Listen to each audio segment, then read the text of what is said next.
Welcome to my YouTube friends. ഞാൻ കുറച്ച് ദിവസമായി നിങ്ങളോട് നല്ല നല്ല കാര്യങ്ങളെപ്പറ്റി സംസാരിച്ചിട്ട് അല്ലേ? വിഷമിക്കണ്ട, ഞാൻ നാട്ടിൽ നിന്ന് വന്നതല്ലേ ഉള്ളൂ. ഞാൻ നാട്ടിൽ നിന്ന് വന്നതിന് ശേഷം എന്തൊക്കെ സംഭവിച്ചെന്നറിയാമോ ചങ്കുകളെ? ഞാൻ ജോലിക്ക് പെട്ടെന്ന് തന്നെ തിരിച്ചു കയറി. വളരെയധികം റെസ്പോൺസിബിലിറ്റി ആയിട്ടുള്ള ഒരു ജോലിയാണ്. അതുകൊണ്ട് തന്നെ ഞാൻ പെട്ടെന്ന് തന്നെ ജോബിന് കയറിയപ്പോൾ ഇവിടെ വന്നപ്പോൾ മുതൽ വെതർ അപ്പടി മാറ്റമാണ്. ഞാൻ നല്ലൊരു ചൂട് കൺട്രിയിൽ നിന്ന് വളരെയധികം മൈനസ് ആയിട്ടുള്ള ഒരു ടെമ്പറേച്ചറിലേക്കാണ് ഞാൻ മടങ്ങിയെത്തിയത്.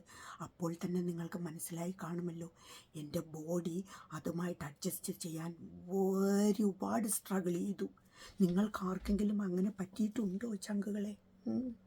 സത്യമായിട്ടും എൻ്റെ ബോഡിയില്ലേ ഒരുപാട് കഷ്ടപ്പെട്ടു.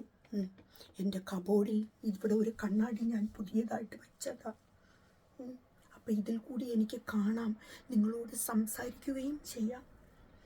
ഈ ഒരു പ്രതിബിംബം നോക്കി നിങ്ങളോട് സംസാരിക്കുമ്പോൾ എനിക്ക് എന്ത് സുഖമാണെന്ന് അറിയാമോ? ഞാൻ തണുപ്പ് സഹിച്ച് മൈനസിൽ ഞാൻ പൊതിഞ്ഞു കെട്ടി ഞാൻ ഈ കൺട്രിയിൽ നടക്കുകയാണ്. ഇങ്ങനെ നടക്കുമ്പോൾ എനിക്ക് നിങ്ങളോട് പറയണം എന്ന് തോന്നിയ ചില കാര്യങ്ങൾ മാത്രം ഞാൻ നിങ്ങളോട് പറയുകയാണ്, കേട്ടോ. ഈ തണുപ്പിൽ നിന്ന് നമ്മൾ സംരക്ഷണം മേടിക്കണമെങ്കിൽ, അല്ലെങ്കിൽ നമുക്ക് വളരെയധികം ഇമ്മ്യൂൺ സിസ്റ്റവും ഒക്കെ വളരെയധികം നമ്മളെ തന്നെ പ്രൊട്ടക്റ്റ് ചെയ്യണമെങ്കിൽ നമ്മൾ ഒരുപാട് വൈറ്റമിൻസ് എടുക്കണം ഇവിടെ വരുമ്പോൾ. പിന്നെ അതുപോലെ തന്നെ തൊണ്ടയ്ക്കൊക്കെ ഒരുപാട് പ്രശ്നങ്ങൾ വരാനുള്ള സാധ്യത ഒരുപാട് കൂടുതലാണ്. കാരണം ഇവിടെ ഭയങ്കര തണുപ്പാണ്.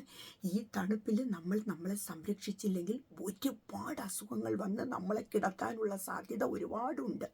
അപ്പം അതുകൊണ്ട് തന്നെ ഞാൻ എന്നും വൈറ്റമിൻ ടാബ്ലറ്റ്സ് എടുക്കാറുണ്ട്. അതുപോലെ തന്നെ കൊളാജൻ പൗഡർ, ഇതൊക്കെ കഴിച്ച് ഞാൻ എൻ്റെ ഹെൽത്തിനെ സംരക്ഷിക്കാറുണ്ട് ചങ്കുകളെ. അല്ലാതെ നമുക്കിവിടെ ജീവിക്കാൻ നിവൃത്തിയില്ല.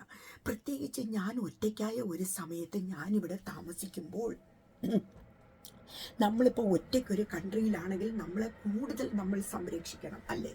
അതെന്തുകൊണ്ടാണ് എന്ന് വെച്ചാൽ, നമുക്കിപ്പോൾ എമർജൻസി ആയിട്ട് നമ്മൾ മരിച്ചു പോവുകയാണെങ്കിൽ എന്ത് ചെയ്യും?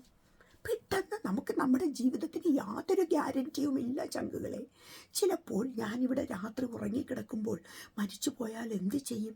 അതുകൊണ്ട് തന്നെ ഞാൻ ഇൻഷുറൻസൊക്കെ എടുത്ത് വച്ചിട്ടുണ്ട്. ഫ്യൂണറൽ കെയറാണ് അത് ഞാൻ എടുത്ത് വച്ചിട്ടുണ്ട് ചങ്കുകളെ. ഞാനത് കാണിച്ചു തരാം, കേട്ടോ. കാരണം ആ ഫ്യൂണറൽ കെയറിൻ്റെ ഇത് ഞാനിങ്ങനെ എടുത്ത് വച്ചിട്ടുണ്ട് ചങ്കുകളെ. ഇല്ലെങ്കിൽ നമ്മളാകെ പണിപെട്ട് പോകും. ഇല്ലെങ്കിൽ നമ്മളാകെ വിഷമിച്ചു പോകും ചങ്കുകൾ. നമ്മുടെ ലൈഫിന് കണ്ടോ, ഇതൊരു പോളിസിയാണ്, കണ്ടോ. ഞാനിതെടുത്ത് വച്ചിട്ടുണ്ട്. അതായത് ഇത് നമുക്ക് പിന്നെ നമ്മളിപ്പോൾ ഫ്യൂണറൽ കെയറിന് നമ്മളിവിടെ ഒരുപാട് പൈസ കൊടുക്കണം, കേട്ടോ. നമ്മൾ മരിച്ചു പോയി കഴിഞ്ഞാൽ ഇവിടെ ഒരുപാട് പൈസ നമ്മൾ പിന്നെ കൊടുക്കേണ്ടി വരും ഈ ഫ്യൂണറലിനൊക്കെ ആയിട്ട്. അപ്പം അങ്ങനെ ഫ്യൂണറൽ നമ്മൾ ഇവിടെ മരിച്ചു കിടന്നാൽ ആരെങ്കിലും നമ്മുടെ ഫ്യൂണറൽ കർമ്മം നിർവഹിക്കണ്ടേ? നിങ്ങൾക്കറിയാമോ, എൻ്റെ ഒരു ഫ്രണ്ട് മരിച്ചു പോയിട്ട് അവർ നാട്ടിലൊന്നും അയച്ചിട്ടുണ്ടായിരുന്നില്ല. അതുകൊണ്ട് തന്നെ അതെന്നെ മാനസികമായിട്ട് ഒരുപാട് വിഷമത്തിലാഴ്ത്തി.